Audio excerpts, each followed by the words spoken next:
தினம்தோறும் விளக்கேற்ற நல்ல எண்ணெய் இதயம் நல்லெண்ணெய். இனிமே கண்ணை மூடிட்டு கடலை எண்ணெய் வாங்கலாம். ஏன்னா மந்த்ரா கடலை எண்ணெய் இதயத்தின் தயாரிப்பு. 2021 டெல்லி ஆம் ஆத்மி அரசு புதிய மதுபான கொள்கையை அறிவித்தது.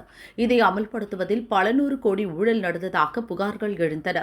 புதிய மதுபான கொள்கையை ரத்து செய்து டெல்லி கவர்னர் சக்சேனா சிபிஐ விசாரணைக்கு உத்தரவிட்டார். அமைச்சர்கள் உள்ளிட்டோருக்கு ஊழலில் தொடர்பு இருக்கிறது, சட்டவிரோத பணப்பரிமாற்றம் நடந்ததாக சிபிஐ கூறியது. அமலாக்கத்துறையும் தனியாக வழக்கு பதிவு செய்து விசாரணையை துவங்கியது. டெல்லி துணை முதல்வர் மணிஷ் சிசோடியாவை சிபிஐயும் ஆம் ஆத்மி எம்பி சஞ்சய் சிங்கை அமலாக்கத்துறையும் கைது செய்தன.